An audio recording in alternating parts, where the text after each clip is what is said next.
सरकार कर्मचारी के लिए बहुत बड़ा खुशखबर है। अभी हाल ही में अफवाह फैला रहा है कि इनकम टैक्स रिफंड भरने में ये कर देगा। अगर आपने 50,000 वापस ले लिया या 50,000 से ज़्यादा वापस ले लिया तो आपको 200% वापस आपको पेनल्टी लग जाएगा। ऐसा कुछ नहीं है मेरा दोस्तों। आप लोग इनकम टैक्स रिफंड इस साल का भी भर सकते हैं, भर लीजिएगा। भरने से पहले आप कुछ चीज़ों को ध्यान रखना होगा। आपका कौन सा अलाउंस मिला था, आपको कहाँ क्या डिडक्शन में कहाँ क्या क्या भरना है, आपका क्या क्या खर्चा हुआ है, ये सब आपको समझना होगा। अगर हो सकता है तो आप किसी दालान से आप इनकम टैक्स रिफंड ना करवाइएगा। आप रिफंड खुद कर सकता है तो कर लीजिए, नहीं कर सकता है तो आप किसी चार्टर्ड अकाउंटेंट जो सीए बोलता है इसी से ही आपका रिफंड करवाइएगा। आपको कोई दिक्कत नहीं होगा।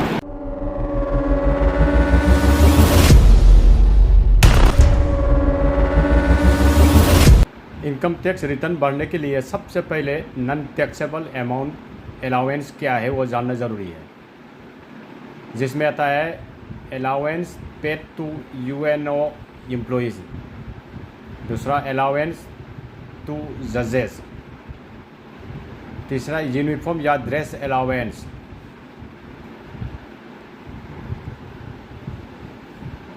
और हेल्पर अलाउंस।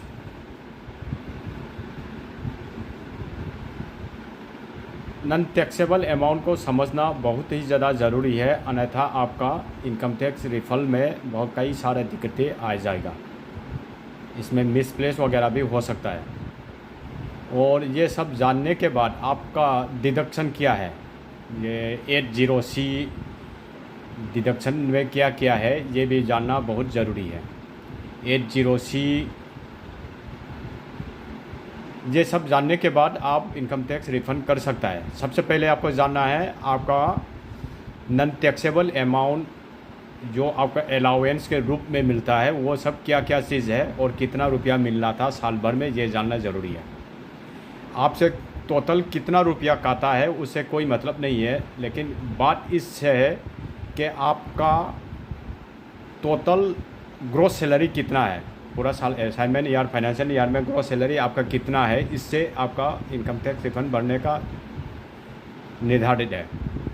और दूसरा जो आपने जो भी पैसा आपका पे के रूप में मिला है उसमें आपका कौन सा अलाउंस आपने मिला है, इनमें से किन किन अलाउंस आपका नॉन टैक्सेबल अमाउंट है वो सब पहले साथ देना होगा।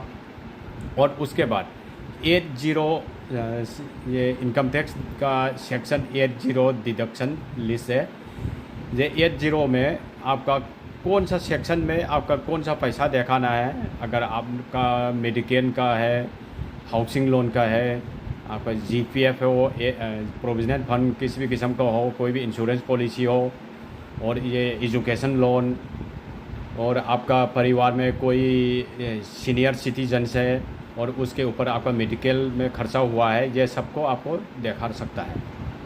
ये सब दिखाने के लिए आपको ये 80 सेक्शन डी ये समझना बहुत ज़रूरी है।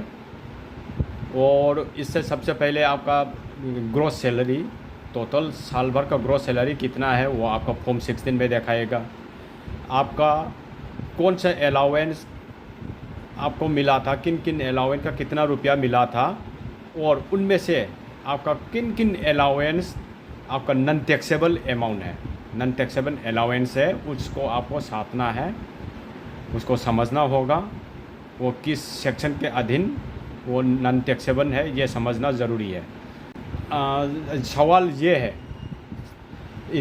ये साल जो असाइनमेंट ईयर 2024-25 अभी हाल ही में फॉर्म भर रहा है और इसको फाइनेंशियल ईयर 2023-24 से जाना जाता है।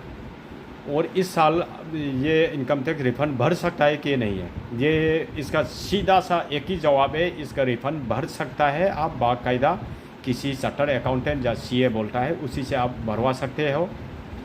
जो आपके आमने सामने आज के डेट में जो दलाल लोग जो 400 रुपया दे दो, 500 रुपया दे दो बोल के जो गुम रहे, उन लोगों से कभी भी नहीं भरवाइएगा, क्योंकि उन लोगों से भरवाने पर आपका बहुत ज़्यादा रिस्की है।